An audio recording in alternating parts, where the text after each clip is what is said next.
Hello, and welcome to another episode of Innovate on Purpose, brought to you by the Mindful Innovator, where we help business leaders find clarity so they can grow their businesses purposefully. We share mindful tips, innovative solutions, and purposeful leadership advice that you can apply immediately to your business and life. Our guest today is Jami Gibson. I am procrastinated quite a bit in getting this episode scheduled, so I guess it's only right that today we have a procrastination coach joining us. Jami pursued a certification as a fearless living life coach and became a positive intelligence trainer. And she has dedicated her life to guiding others on their own journey of self-discovery and growth through one-on-one coaching sessions, group workshops, online courses, and speaking engagements.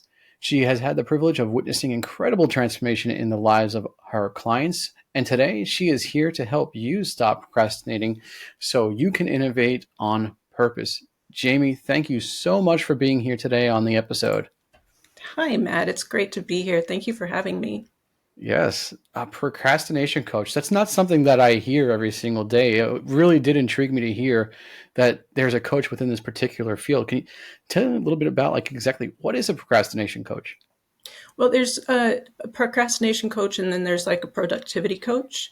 And a Hmm. lot of times they'll be, confused. Productivity coaches tend to be more to help coach you to keep moving forward, you know, time management things, that type of thing. I do more of the procrastination with a different twist where I kind of work with you to get to your root causes, your emotional root cause, your psychological root cause of what's causing you to procrastinate, because Hmm. there's always something that's holding you back, right? And until you really understand what that is, all those productivity tools work great, but they're kind of, you're going to keep bumping into the same issue over and over again until you know what's at the root of why you're doing it. That's a great point, Jimmy. Because, time management tools are great. They're great when the environment is proper, like when it's set right. But as soon as Mhm. something hits the fan, Yeah. all those tools go out the window, and next thing fear sets in or whatever it is, and next thing you know, I'm procrastinating, not really wanting to deal with it. So as soon as things get a little tough, Hmm. that's when the challenge happens with time management. So it's Yeah. really an interesting approach. Yeah. So Yeah.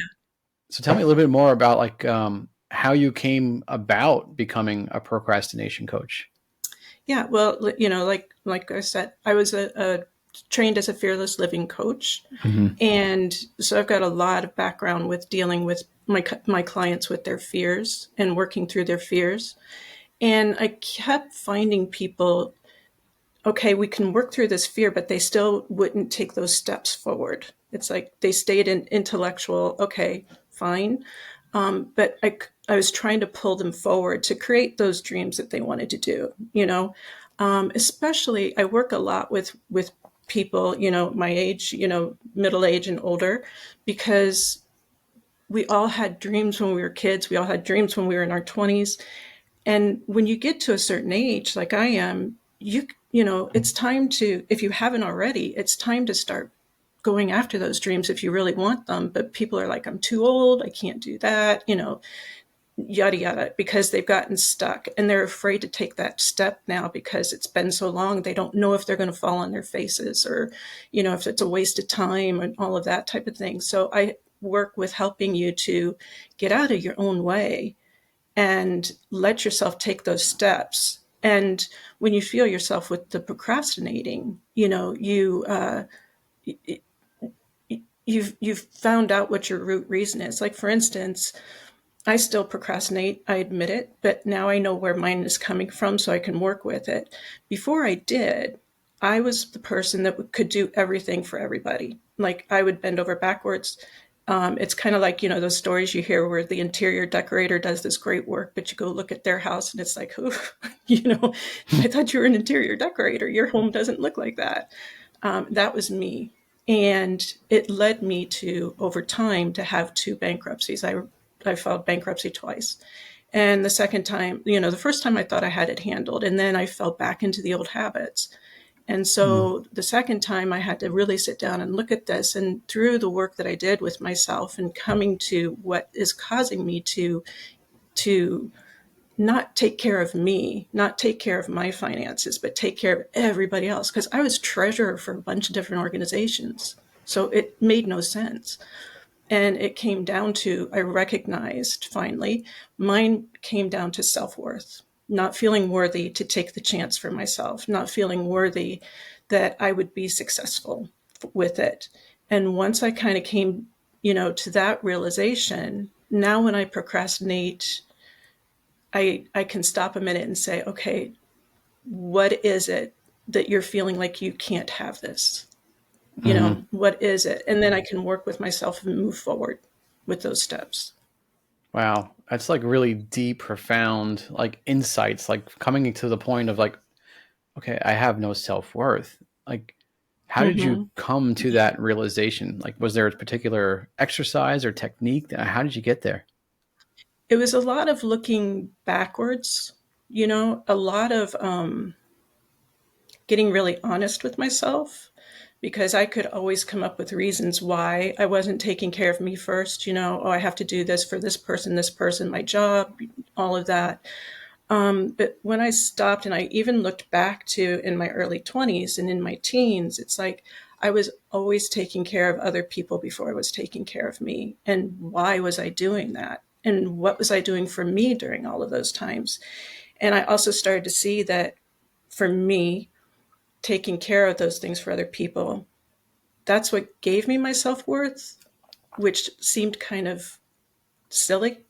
because you should feel good about yourself, whether you're doing something for somebody else or not. I mean, doing things for people is great.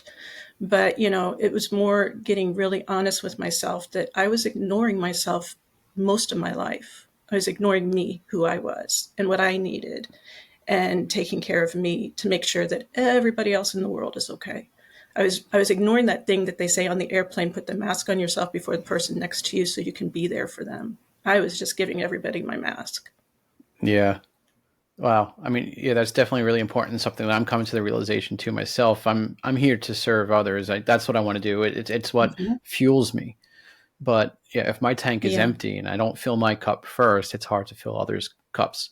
So it is so important Yeah. to make sure that you're taking care of yourself. And it's amazing that you were able to come to that Yeah. insight.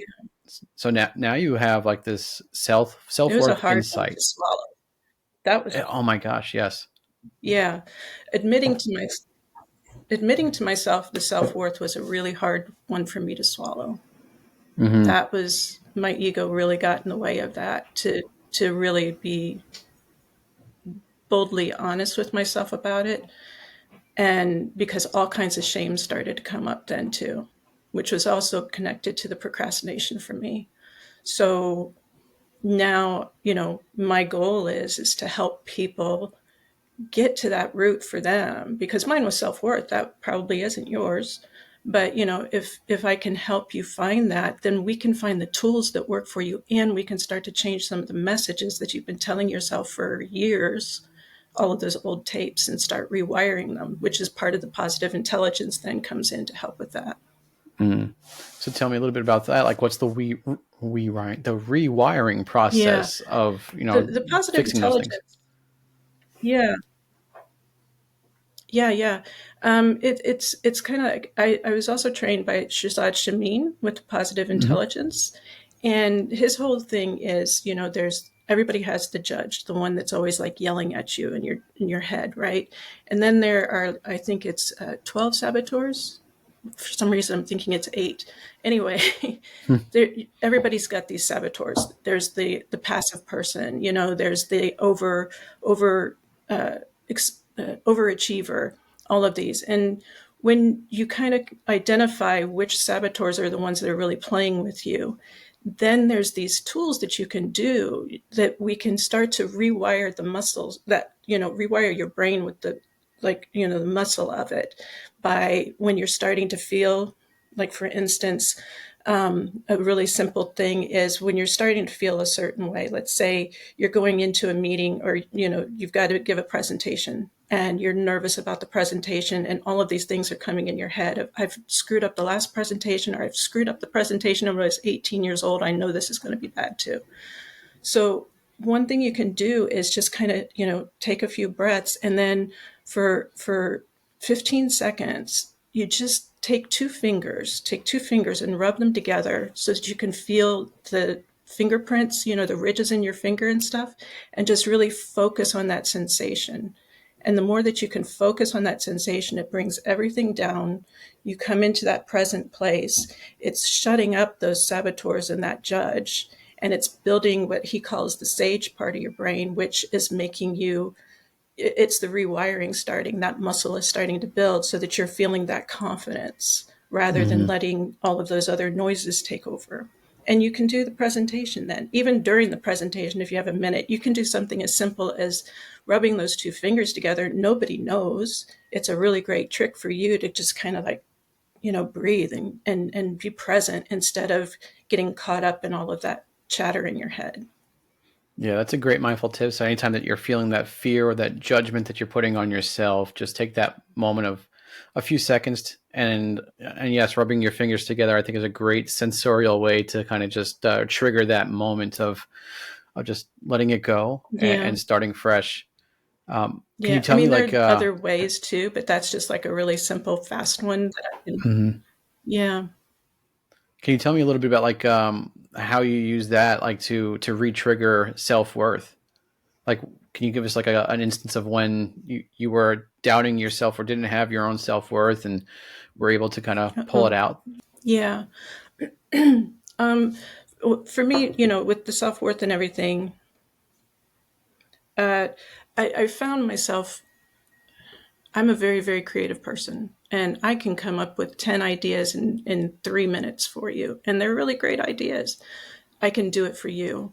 And I can do it for me, but I'm not going to, in the past, I wasn't going to move forward on them, because it's just like, oh, that's silly, or oh, somebody could do it better than me, or oh, somebody probably already thought of this, which was a really great way to procrastinate. And it also affected my career. I was in market research for 30 years, and I'm a really good person in the background. I can make everybody look good, but my thing was with the self-worth, I wasn't putting myself forward as much as I should. And so I know I could have, had a stronger career instead of being in the background and being in front of clients more. But I was just like, no, that's not for me.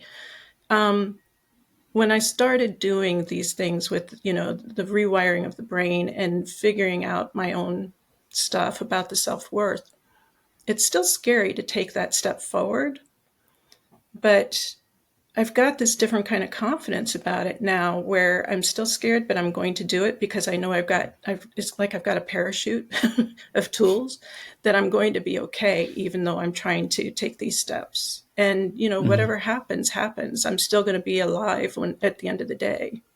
All right, Jamie, I wanted to jump over to procrastination and innovation because I think they're really tied together. I mean, in the field, we have to make decisions really fast, which sounds counterintuitive, but a lot of times we see that there's procrastination in the decision making because of that fear and other things that are happening. But I'm really curious, like, I know you talk about like these six personality types, and I just want people to think like as they're getting ready to innovate, which type of procrastinator are they and how that might impact their role. So could you just talk a little bit about those six types of Yeah, procrastinators? sure. Yeah, the six types. The first one we'll talk about is what I call the active procrastinator, and they tend to run on adrenaline. So they will put things off. It's kind of like, oh, the report's not due until Tuesday, so they wait until Monday at 11 o'clock at night to do the report for Tuesday, right? They get it done. They do get it done, but sometimes the quality suffers because they're doing it last minute and they're doing it in such a rushed fashion. They're not really thinking through. Then you've got the passive procrastinator, and these guys, they've got a lot of big ideas, they got a lot of dreams, but they're kind of waiting for somebody else to tell them what to do instead of them taking the initiative and doing it themselves, or they're waiting for that permission before they do it themselves. Then we have the decision paralysis procrastinator. And this one is really great at research and gathering information to the point where they will research things to so much that they miss the opportunity, or they get themselves so confused that they're deer in headlights and they don't move on anything. Then we've got the perfectionist. And this one, they feel the need, everything's got to be exactly right before I do it. Like everything down to the minutia has to be exactly right before I do it. So with innovation, especially if it's something that, innovation's new, it hasn't been done before most of the time, right? So they need to make sure that it's exactly right, but they don't know what exactly right is because you're innovating. So that they tend to procrastinate that way. You've got the strategist, the strategy procrastinator.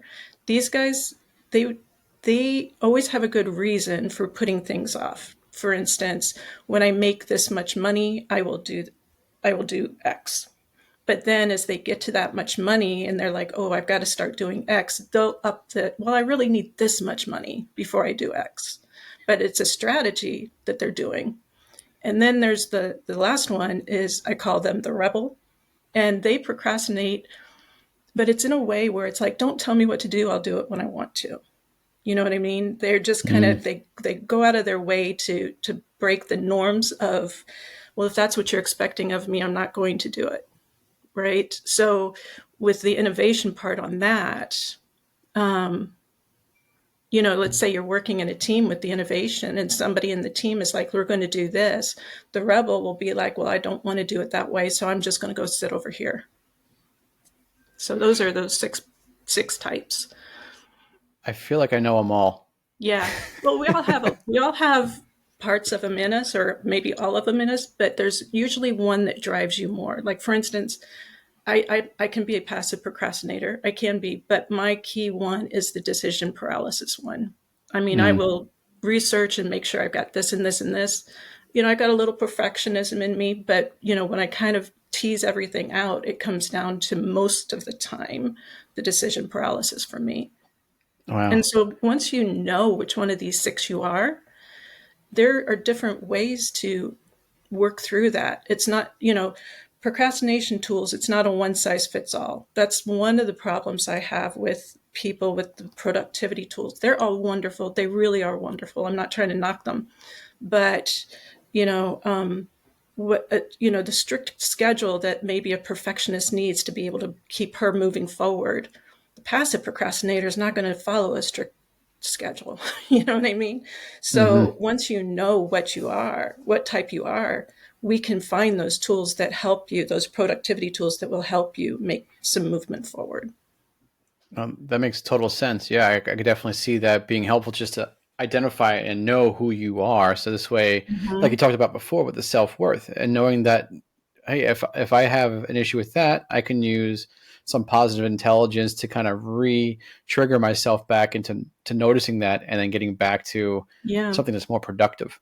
Yeah. So I could definitely see that being helpful. I guess, how does one go about finding out what Yeah. kind of procrastination personality they have? Well, like you said, it's hard to figure out because you've got so many of the same one, different ones in you. But I devised this kind of fun quiz that's based on the TV show Friends, where each of the six of those characters are one of the six procrastinators that I just described to you.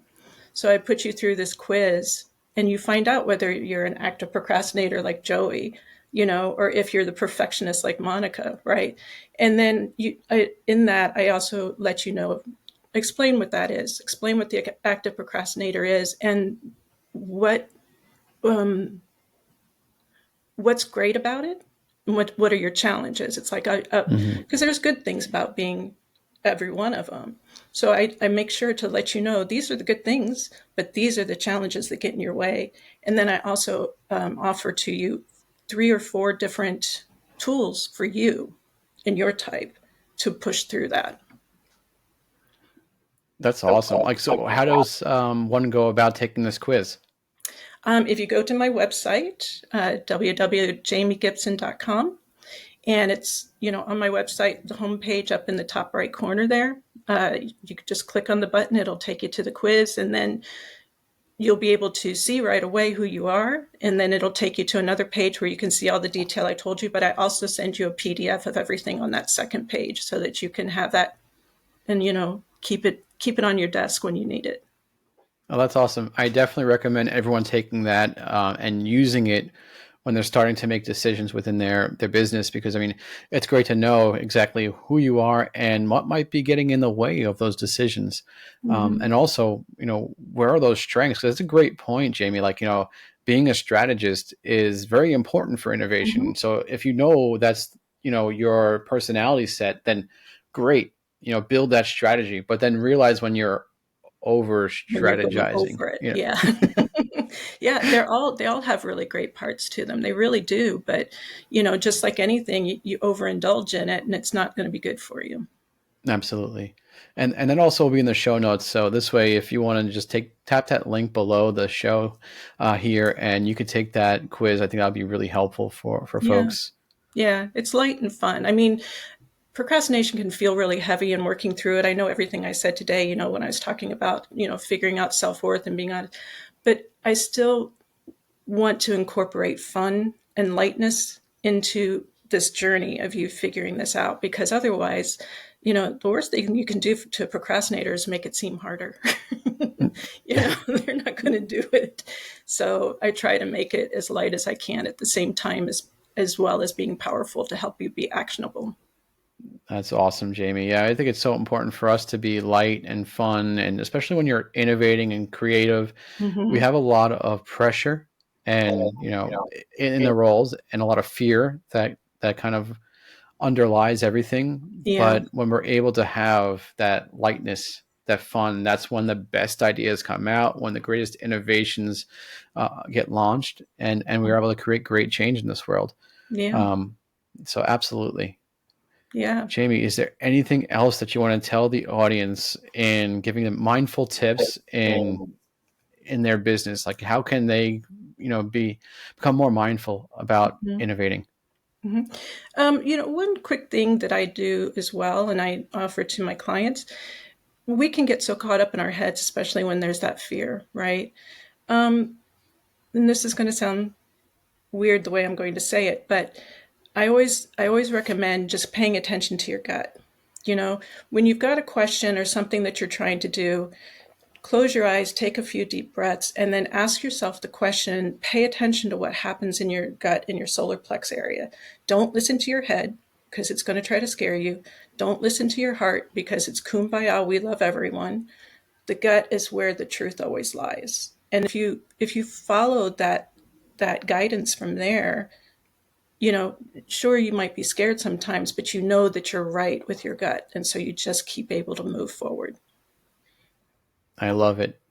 So everyone, tonight or this morning, breathe deeply and focus in on that intuition. Yeah. I Yeah. love it. Yeah. Thank you so much, Jamie. This has been an amazing time just to spend some time with you here. I know I've learned a little bit about procrastination and what might be stopping me. So I'm Hmm. ready to reflect on that this evening and figure out how do I overcome my judge? How do I overcome procrastination and become a better innovator? Yeah. Jamie, thank you so much for your time today. Thank you for having me. Thank you. Of course.